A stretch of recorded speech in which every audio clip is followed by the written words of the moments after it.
This episode of Around the Layout is brought to you by Spring Creek Model Trains. Family owned for 25 years, Spring Creek is your destination for model trains. Check out springcreekmodeltrains.com for a wide variety of offerings from today's top manufacturers and exclusive products found nowhere else. Whether in Deschler, Nebraska, or at a train show near you, stop in and say, wow.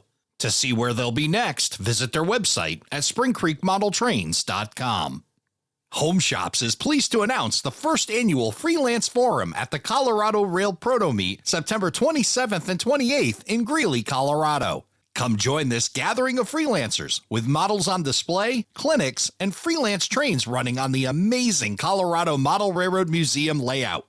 Bring your railroad's business car and add it to the first ever Freelance Forum office car special. Don't miss out. Register today at corpm.org. For more information on the Freelance Forum and to add quality freelance rolling stock to your fleet, visit homeshops.net.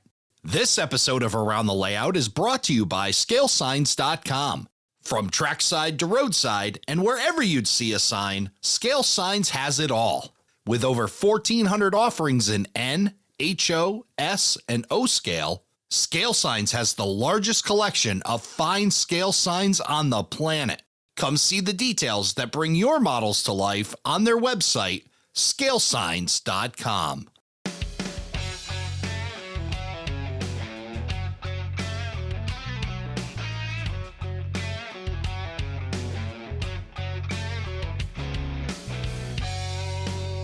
Hello, everybody, and welcome to Around the Layout, where model railroaders come to tell their story. My name is Ray Arnott, so glad you could join us. Joining me on this episode, coming to us from Wisconsin, Alan Schroeder. Alan, welcome to the show. Thank you very much, Ray. I've been seeing some pictures up. I think a friend of mine may have visited recently, and seems like he enjoyed his trip out there to Wisconsin and maybe a little bit of a step back in time from what he's modeling. That is true. Mark Herrick was here a couple weeks ago, and he planned the trip to visit Montana, and on the way back to his home area of Connecticut, he was going to the National Train Show and made a stop here in Wisconsin on the way back. And I set up a operating session just for him and had a group of guys from the River Rail group that joined in, and we had a great day. Awesome. Awesome stuff. I've heard of the River Rail group. Tell me a little bit about them. River Rail is a operating group based out of La Crosse, Wisconsin. Been around for 24 years. Wow. Started by a gentleman named Ron Kofer, who was an engineer for Burlington Northern. Actually started out with the Q, Burlington Northern and BNSF, and ended up stationed in the La Crosse area. So he was into model trains down in Chicago back in his youth, and it was always into operations and was part of the model railroad operations in Chicago land at the time. When he moved up to here, he started the group called River Rail, and it's about 15 layouts.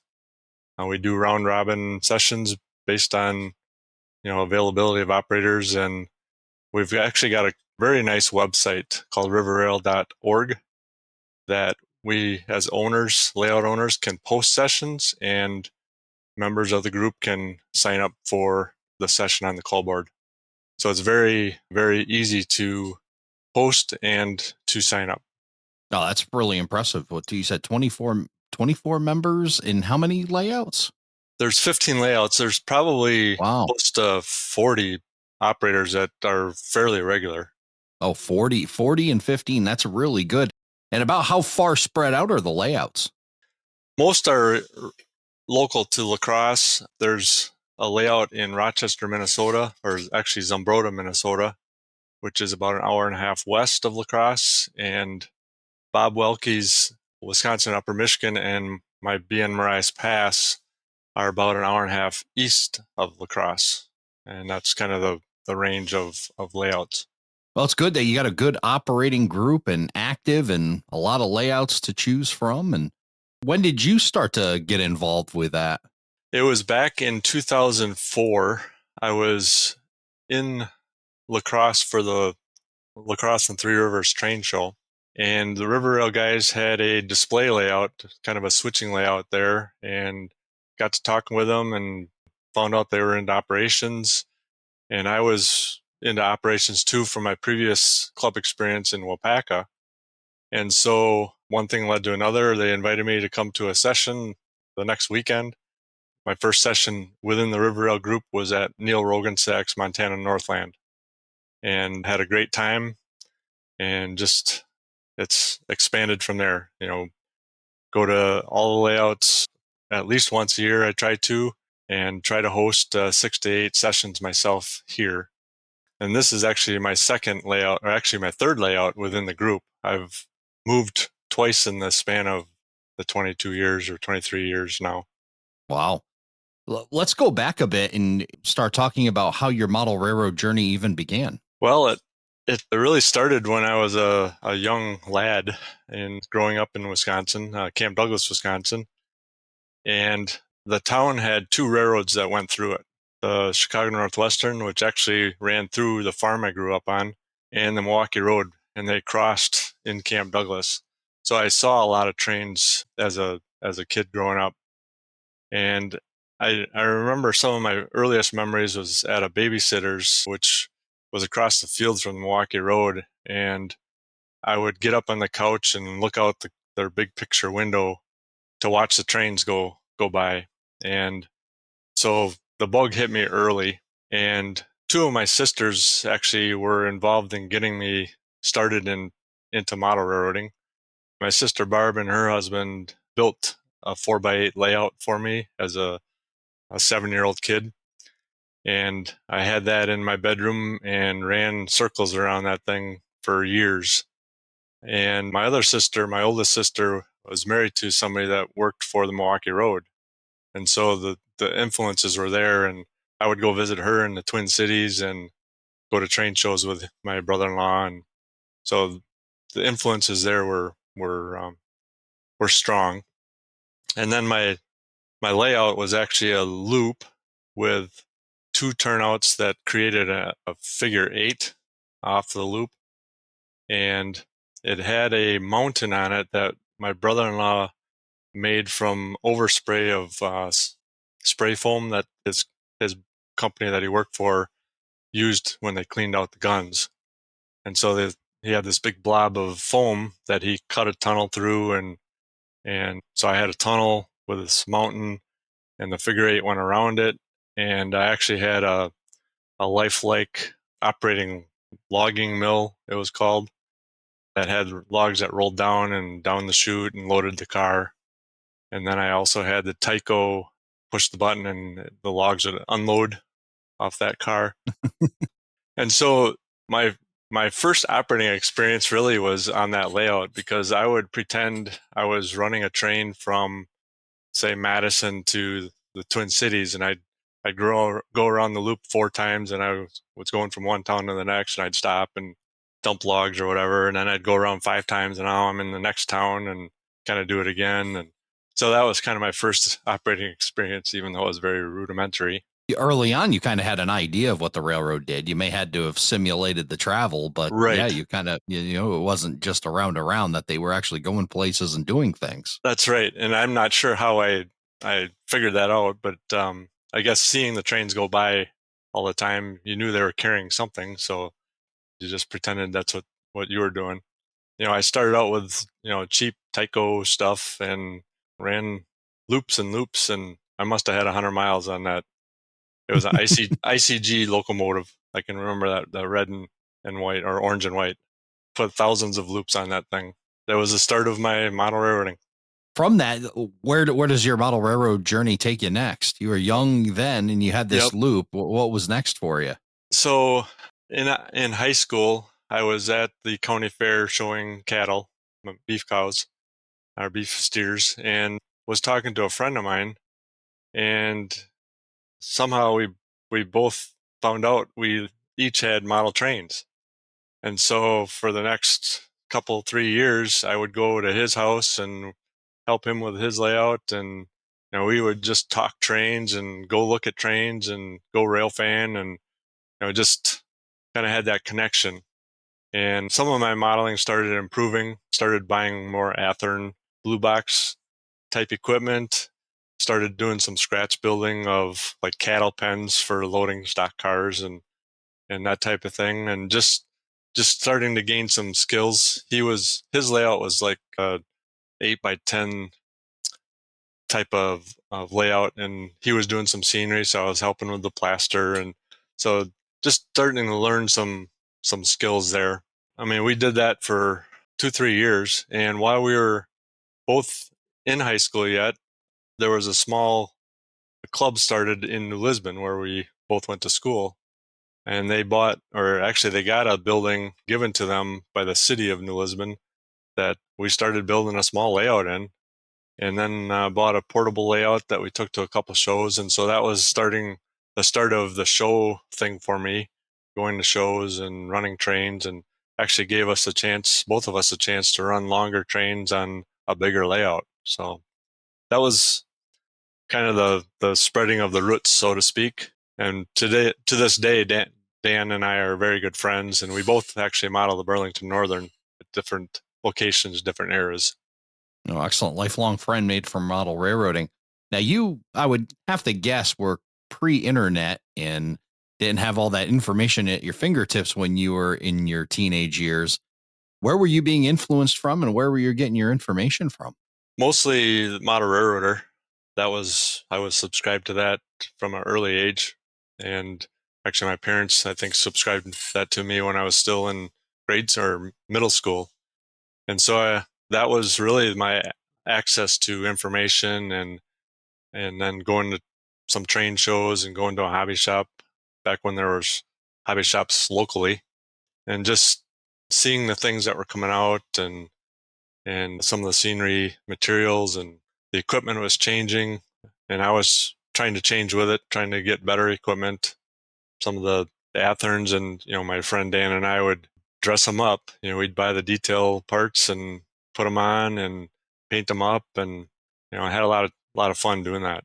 So where do you go from there? You have a friend, you're getting some influence from magazines and some hobby shops, and where does your model railroad journey take you from there? Well, unfortunately, college kind of slowed things down. I didn't really do much in the hobby, and got rid of most of my equipment even. And then after college, I got a job and got married and settled down in Waupaca, Wisconsin. And my friend Dan was actually about an hour away in Green Bay.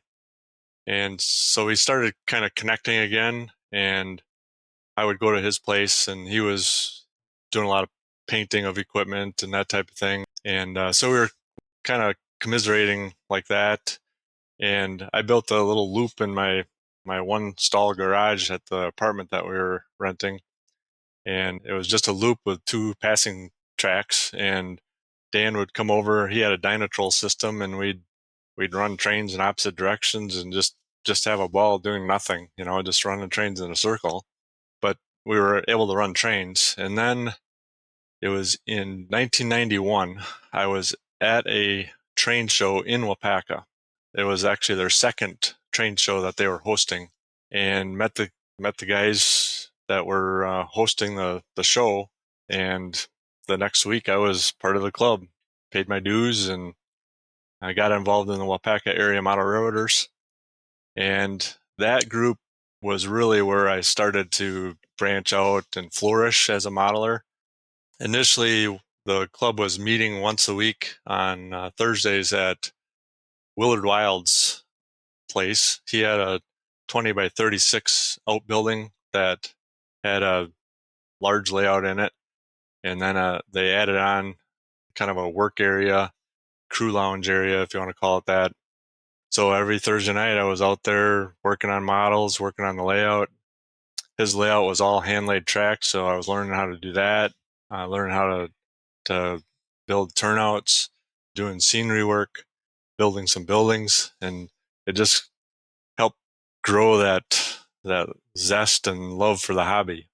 And I was part of that group for about 5 years, 6 years, until I moved.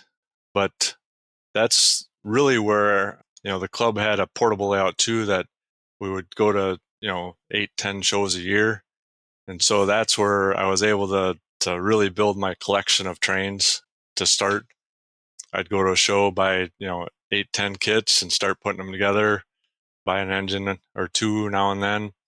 And it's where I could run my trains too, because I didn't have a layout at the point other than that loop in the garage.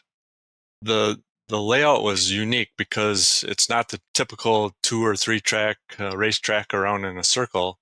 This was a single track mainline, basically a folded oval. So you'd go around the layout twice without going on the same track.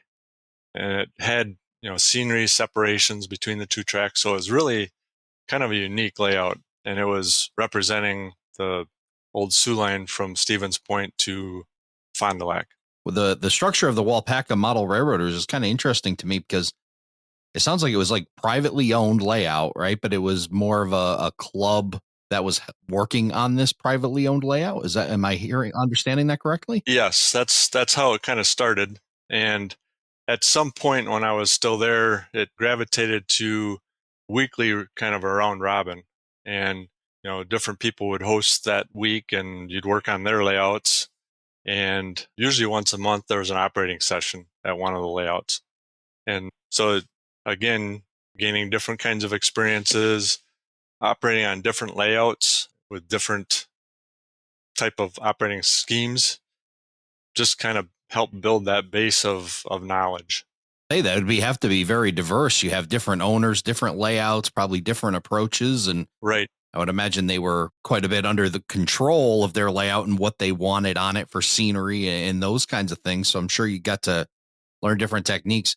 How did that process work? Did the private owner kind of lay out what they wanted to get accomplished that night, and then you would come in and do it? How did that how that structure work? Yeah, there was usually a list of things that the owner wanted done, and sometimes they were solo projects. Sometimes you were working with somebody else to do those things. And it could be laying track, it could be ballasting track, it could be doing some scenery work. A lot of the guys there like to use the pink extruded foam for scenery base, have it carved, and then use grocery bag, the brown paper grocery bag over the top. So, that was a kind of a tedious task. And so if you got 2 or 3 guys doing it, it was a lot quicker, using Elmer's glue and smearing the backside and then laying it down. But it was very strong scenery. You said 5 to 6 years you were a member of this club.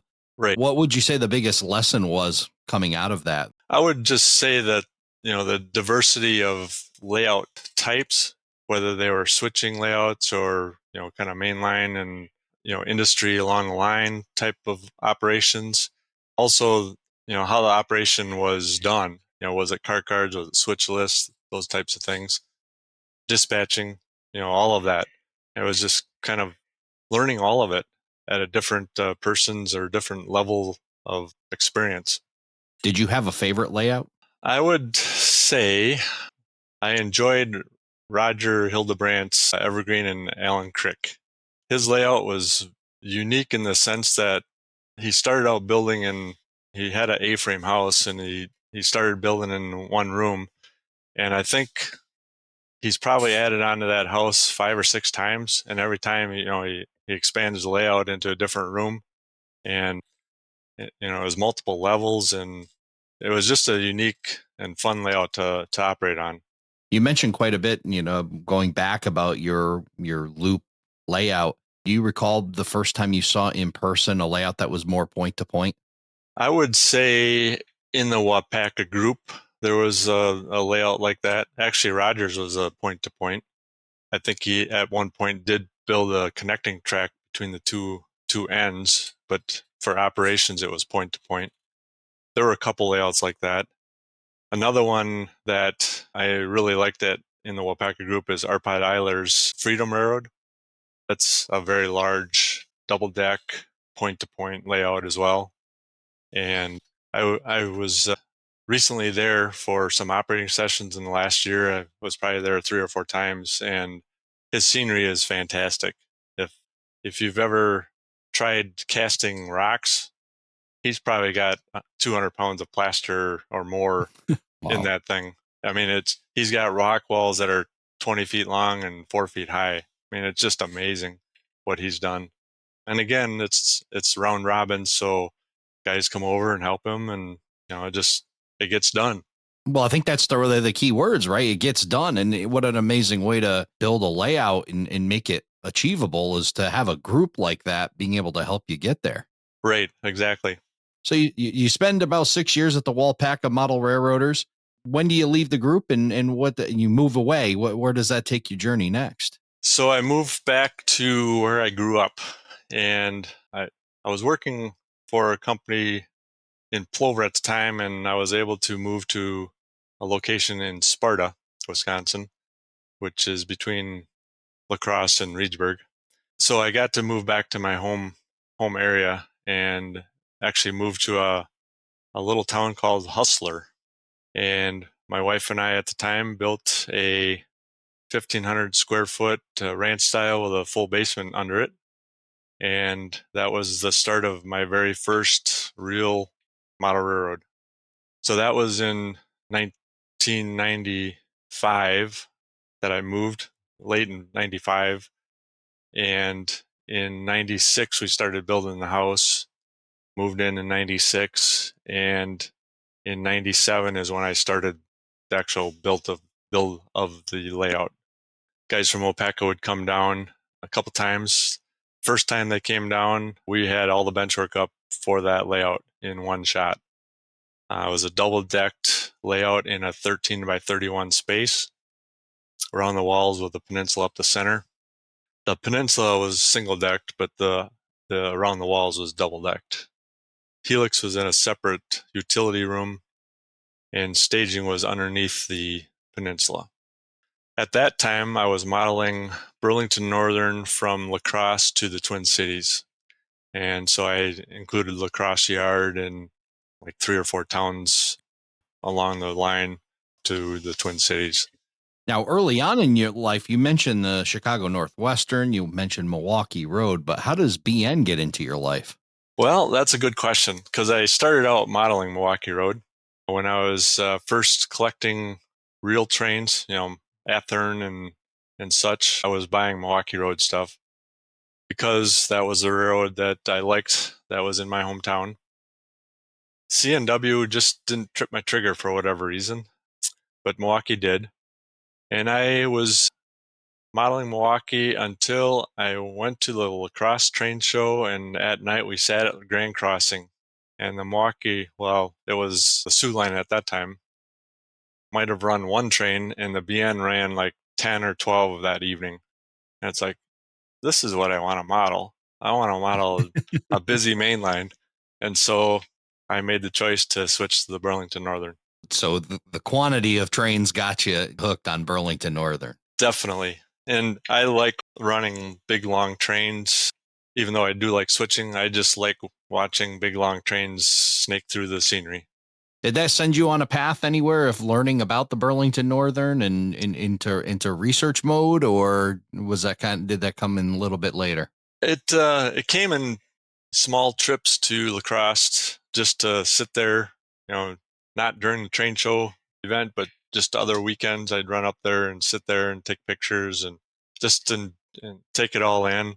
When I started modeling or building my layout, obviously I needed to know the trains and that type of thing. So then I started trying to find magazines that had articles or information about Burlington Northern, the prototype information.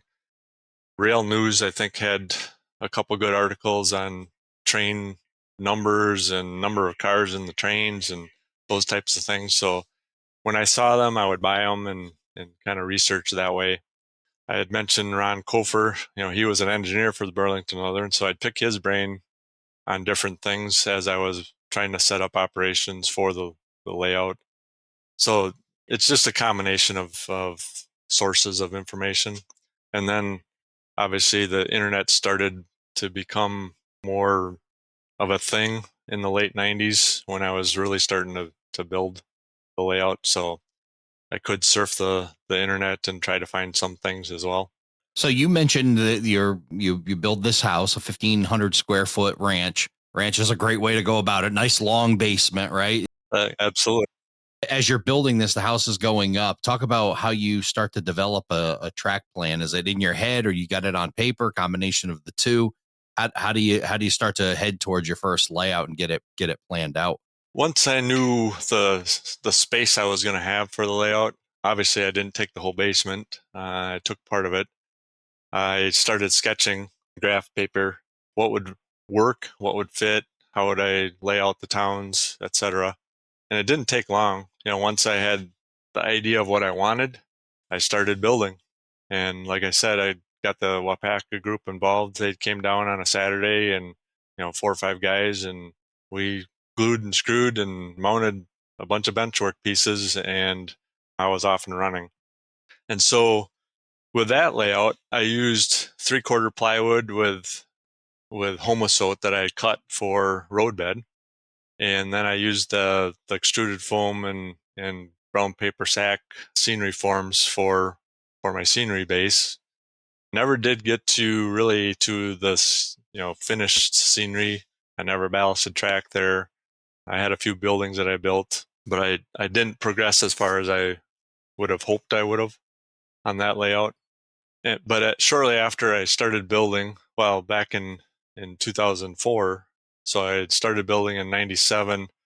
I was kind of doing it solo, so it took me a while to get it to an operational point.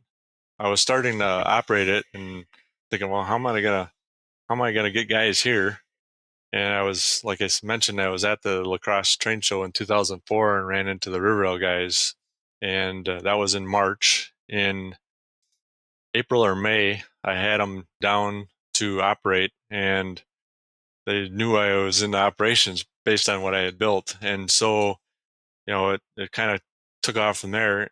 In June of that year, Riverrail Group hosts an invitational, and I actually hosted out of town visitors for the first time that June, after just meeting the Riverrail guys a couple months before. So that was kind of the start of my operational career on my own layout. The layout lasted until 2006, and I moved to New Lisbon. So it ran for 3 years, short-lived. So back to Lisbon, because you were a member of the Lisbon Model Railroad Club back then. So you kind of were back in that area again. Back in the area, yep. So the New Lisbon Club was no longer. It didn't last long, but I had the desire to rebuild the St. Croix sub again. And the house we purchased had an outbuilding that was 28 by 40, and that was my new train domain. And so Labor Day weekend of 2008, actually 2009, Labor Day weekend of 2009, I started building the layout. And the following May, I hosted my first session. And wow. In June, I had my third Riverrail Invitational operator group there as well. Labor Day 2009, and by the spring. So you must have had one heck of a winter. Talk about going from that. Were you able to salvage anything at all from the initial layout? Did that help you get along, or how did you do it so fast? I salvage buildings is all I salvage, and track, obviously. I spent a lot of hours in the train building. That's how I got it done. Yeah. Yeah. Help from any of the groups there, or were they still within reach?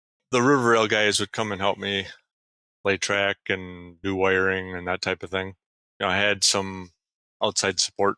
Did a lot of it myself, but had that support when I needed it. But yeah, it was kind of, I must be driven because I wanted to be running for the next Riverrail. I tore down right after Riverrail of 2006, and I wanted to be running for the next Riverrail. So that was my motivation. I'm going through personally a time kind of heading towards in between layouts, and I'm wondering how I'm going to be able to scratch that itch. And I sure hope the aforementioned Mark Herrick's going to help me with that, by being able to go over and run on his layout a bit. But talk about that downtime. How'd you fill it, and how'd you keep that flywheel, even if it was slowing down? How did you kind of keep yourself motivated towards that? Well, being part of the Riverrail group, you're operating just about every Saturday. So that keeps the juices flowing. Just being able to participate in sessions. And while you're not operating your own layout, you can bounce ideas off people and come up with ideas for the next version of what you want to build. And that's what I did. I really, had a lot of input from people. And actually, the second version of that layout, my friend Neil Rogensack designed for me, and I built it as designed, which it was a nice long linear layout with, I guess I don't even know how many feet of track, but it was probably at least 600 feet of mainline. Wow. A lot of it double tracked, trying to represent the BN as it was along the Mississippi River, La Crosse to the Twin Cities. Wow. So 2006, you moved there. 2000 Labor Day 2009. It's time to build a layout, and holy moly, a winter full of train room, and you've got yourself operating. I would say that would be sometime around the spring of 2010, right? Actually, I messed up on my dates. It was 2006, and then I moved in 2007, started the layout in 2007, Oh, and okay. was operating in 2008. So Okay. I did 3 consecutive river rails. And then, unfortunately, probably because I was spending so much time in the train room, ended up getting divorced. Yes. So I moved a third time, tore a layout again. It was in Boy. 2008 that happened. Well, so you weren't down as long as 3 years, like No, we mentioned before, but because I was going to say that must for 3 years that would feel like a century of not having a layout after having something sizable like you did, but you still, I mean, that turnaround time to get a new layout put up, and then that one gave you a couple of years, yeah. and then you said you moved, and talk about how long you were down and getting back to this third layout. So from 2008 till 2011 was my gap, not having any layout. And part of it was I was moving, I wasn't sure where I was going to end up. Ended up job-wise in Reedsburg, Wisconsin, and met a gal, and we built a house in 2010 on her home farm that she grew up on. And so I now had a new space, and I started designing as soon as we had a finalized house plan, and started construction on November 11th of 2011. And again, some of the River Rail guys came down that first day, and we built a platform for my mushroom on that first work session in November of 2011. How soon into the dating process should you mention that you're a model railroader and in the size that you're looking to be? Like, how do you work into that? Do you wait to, 3, 4, 5 dates? I mean, give some advice to our listeners here. If they're out, doing the dating thing, how long should they wait before they tell them about their big fantasy of having a massive railroad? I would say don't wait long. I mentioned it to Darcy fairly early on in our dating, and I said, I'm into model trains. And then I took her to a session at somebody else's house, and she's like wide-eyed and looking around. I was like, "This is what you mean?" And then yeah, so when you say you're a model railroader into model trains, they think 4x8 layout or something around the Christmas tree. But when you actually show them what you want, then it's like, holy cow. And so I think she was impressed with that type of commitment that a person has to build a layout like we do, and she's very supportive of my hobby.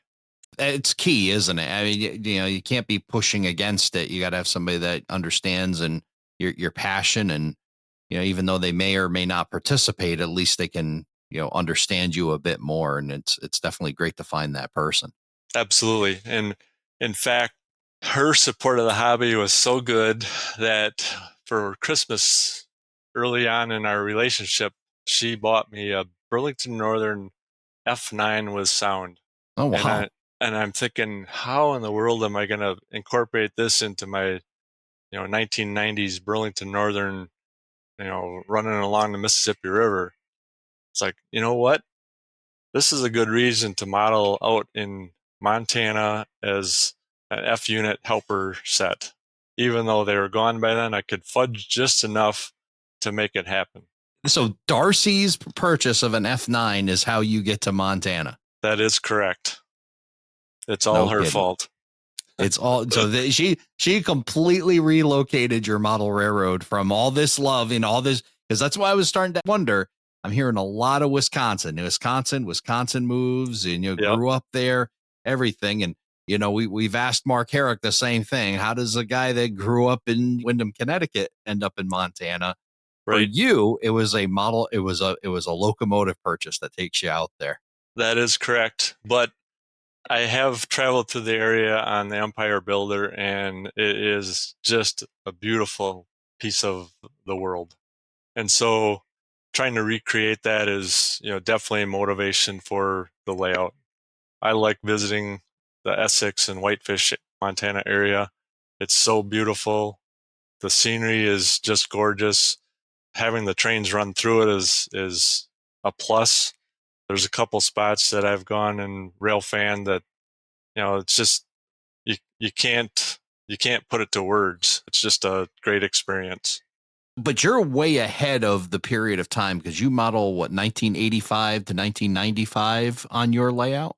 I model BN 1990, but I also model BNSF in 2000. Okay. And there's a story there.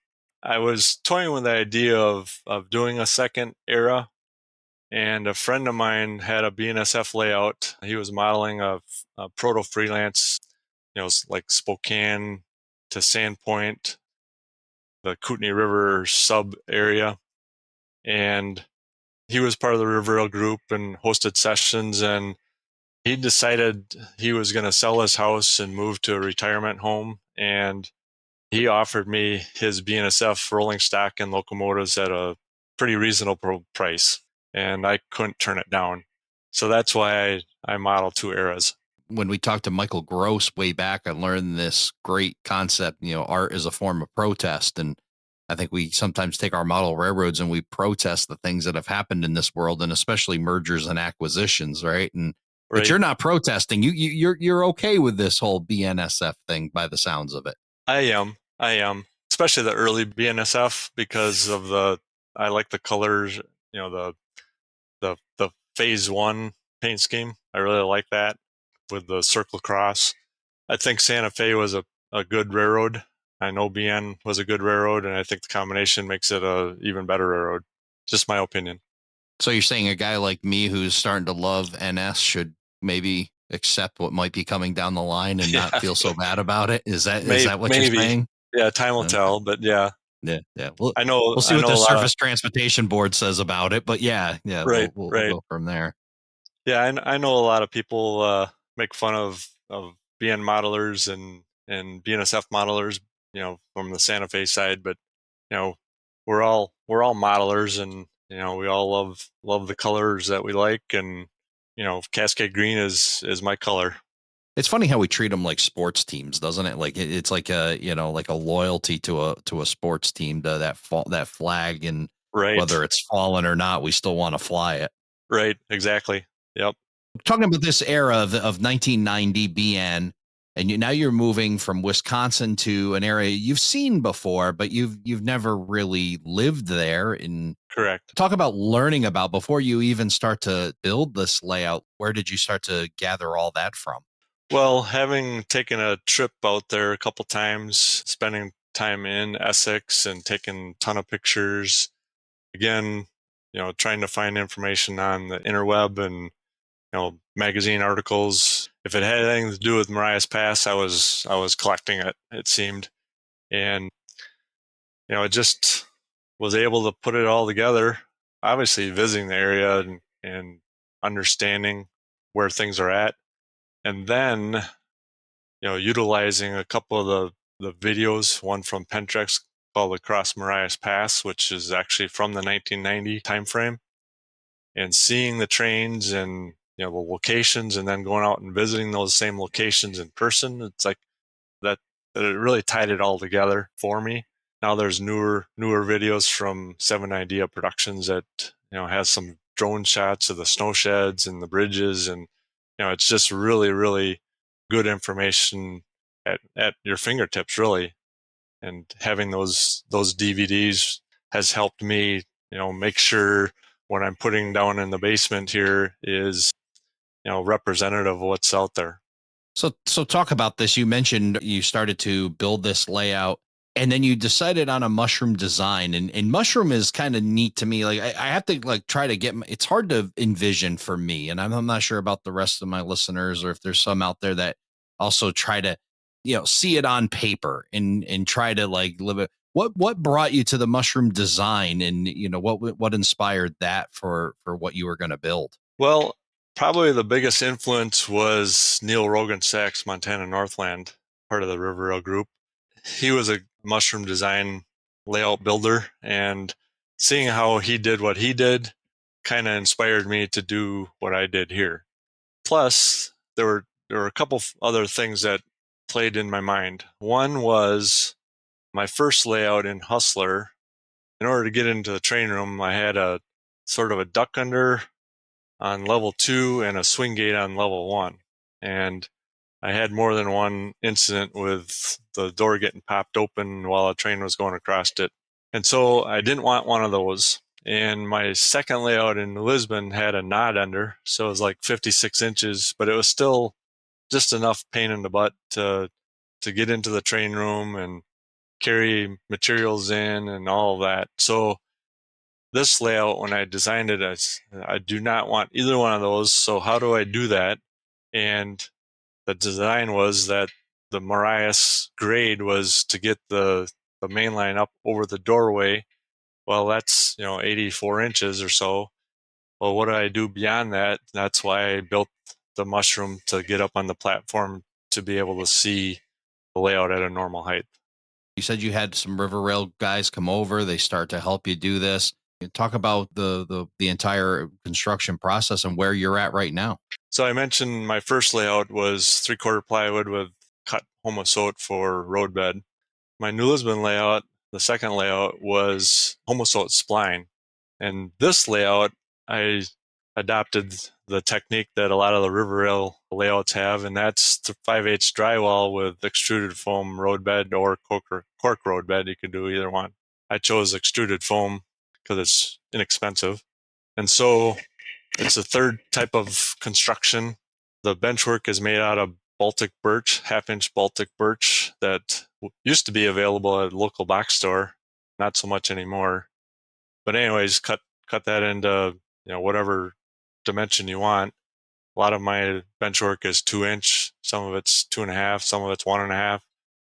Depth wise, it's usually anywhere from a foot to 18 to 20 inches. And so building these grids of Baltic birch plywood boxes and mounting them to the wall. And I didn't use CAD. I didn't use anything other than I had a track plan and how we're going to do it, and start screwing things together and making it happen. I have adopted the Joe Fugit scenery technique, using the cardboard web with masking tape over the top that he painted with latex paint to be able to grip his mud.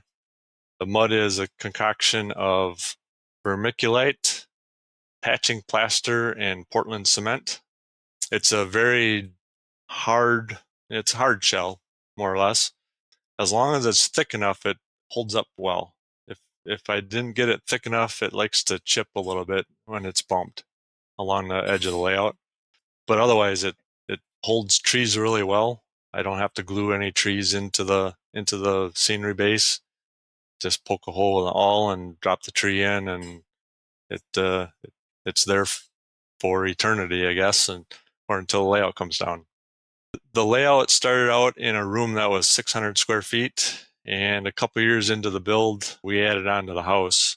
So I gained another 400 or so square feet, modified my plan a little bit to accommodate the new addition, was able to move my main yard from the first room into the second room, extended the climb from Essex up to the summit, and basically went from like a 300-foot main line to about 700-foot main line.